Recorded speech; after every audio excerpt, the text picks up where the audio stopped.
Why do you think you should be the next mayor of Colorado Springs? Thank you, Allison, for having me, first of all. Let me start with a little bit of who I am. Yemi Mobolade. I'm a parent of 3 young kids, 9, 5, and 3.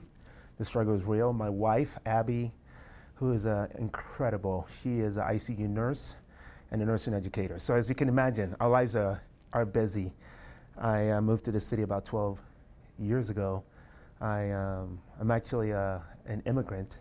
I moved to the country 26 years ago, became a citizen in this city that I love so much. I am actually one of the few candidates on the debate on the campaign trail that has been profoundly affected by the American dream. And this country and this city has been good to me, and it's time to give back to this community and this country that has made me. I tell you that the stakes are greater. The leadership that got us to where we're at today, it's not the same leadership we need for the future. This election is about a choice. It's a choice between being a government for the few or being a government for the many.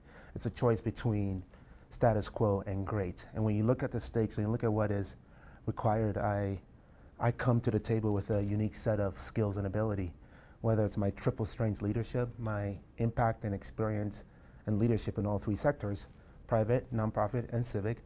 The only candidate that brings that unique gift in to this landscape, and it's the type of leadership we need for the future of our city, because again, the stakes are greater, the needs are different, the challenges are more, and so we need a different kind of leadership rather than just the career politicians that often say yes to this journey.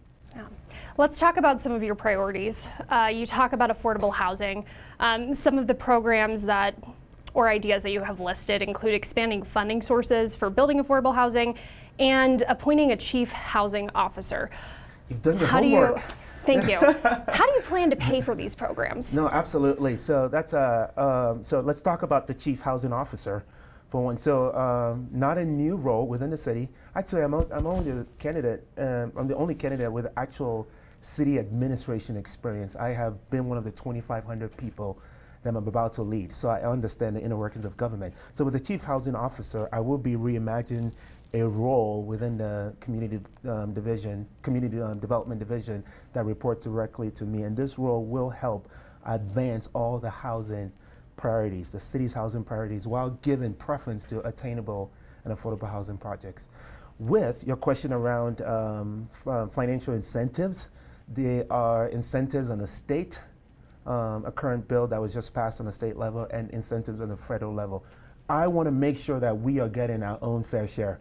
So a proactive government that goes after these incentives to make it more affordable to build homes. Because the problem is building materials are so expensive, developers literally cannot build housing for that missing middle income earners right now. There's virtually no incentive available. So now that goes to another incentive program, which is the missing middle income gap fund that I want to create, that brings foundations and philanthropists together. We create this innovative fund to incentivize developers to create more housing in this space. So more innovative housing. In fact, I just talked to a gentleman today who is building 3D homes.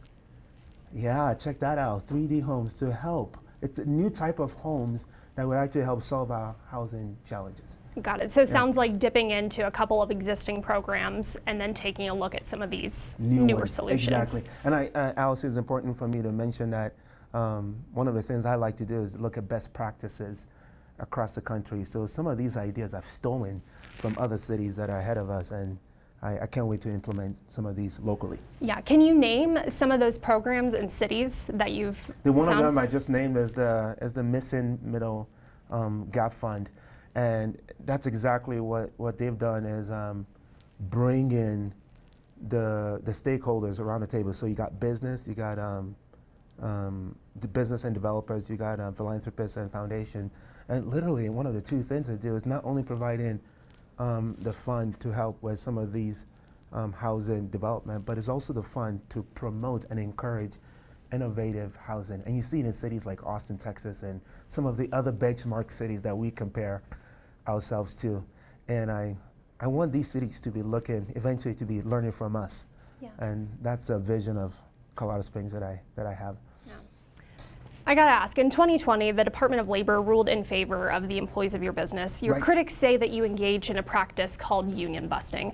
Sometimes we see city workers asking to go to the voters in Right. terms of collective bargaining. Right. Is that something you would support if elected mayor? Oh, absolutely. So you are talking about some of the business challenges that I had that actually came from a decision that I made in support of our Colorado Springs Police Department, and what the blowback that I experienced, because 2020 was such a hard year for everyone, and was team members who were scrutinizing every single thing we did as a business. And one of the things that we had made a decision at the time was to split the tip pool between our front of house and back of house, because that level of equity is really important to us, especially with a cafe model where all my team members are engaging with customers.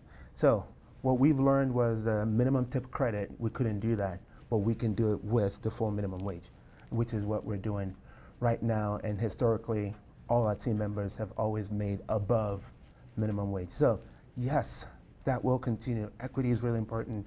Those things are really important to me. With your specific question around union, as mayor, I have to be open to listening and learning from my city, from all stakeholders or residents, from all neighborhoods will be welcome at my table. So if that comes my way, I will be willing to have a conversation. In fact, I'm in the middle of scheduling a meeting with one of the local union representatives as well. In terms of my decision, I don't know, but in terms of my commitment to listening and learning, absolutely. Yeah. You also talk about wanting to boost morale within the police department. Absolutely. What does that look like to you? Absolutely. So we can recruitment, yes. More training academies, yes. We have to boost our recruitment efforts because we're still short about 70 to 100. But we also have to close the back door. It's really important because we can keep recruiting, and if our officers are still retiring early or quitting early, and I know many of these people firsthand, that doesn't really help us. So boosting morale has to do with ensuring that it's a great place to work, that our law enforcement officers are being encouraged in their job and they love it, because there is a lot of pressure right now with our police officers. Some of the challenges that have come from other cities like Minneapolis and Memphis, on one hand, they brought about better policing, and many of the officers would tell me that they love having body cam, not just for the resident, but for themselves too, to protect themselves. But these challenges from other cities have also put undue stress, political pressures and social pressures on our law enforcement officers, and the weight of the badge is heavy. So I fully intend to ensure that we are boosting the morale within the department by encouraging, by doing recognitions, work-life balance. And also, number 3 is providing the ongoing training and leadership development that they need to ensure that they can not only do their jobs well, but also are proud of the environments that they work in. Does it look like increasing pay? Possibly. That's a commitment I can't make yet, but I have spoken with the Police Protective Association group about what their pay priorities are. But I am committed that we are one of the best or the most competitive, because we are competing against not only other Colorado communities, but we're also competing nationally as well. So yes, pay. And as a business leader, I've also learned that pay is not everything. In fact, there's a phrase we say among many of us business leaders is, when your team members start complaining about pay, it's usually a sign that the work environment is suffering. The culture is suffering. So we look at pay, but we also look at the culture of which and the environment of which many of our law enforcement officers are working within. We are now in the final few seconds of this, so I'm going to give you an opportunity to make your closing statement to our viewers. No, thank you. First of all, thank you for this opportunity. Can't believe 10 minutes flew by fast. So we have a choice to make in April 4th. It's a choice between, again, status quo and great. And the choice is ours. We can decide to elect another career politician and just, help them in their advancement, or Colorado Springs can elect a leader like me who actually uniquely understands the challenges of our neighborhoods in our city, from being a parent and with kids in school, from being a business owner, nonprofit leader, and the only candidate with understanding of the inner workings of government. And with that, we can solve some of our toughest challenges. So vote for me. YemiForMayor.com is my website if you want to find out more information.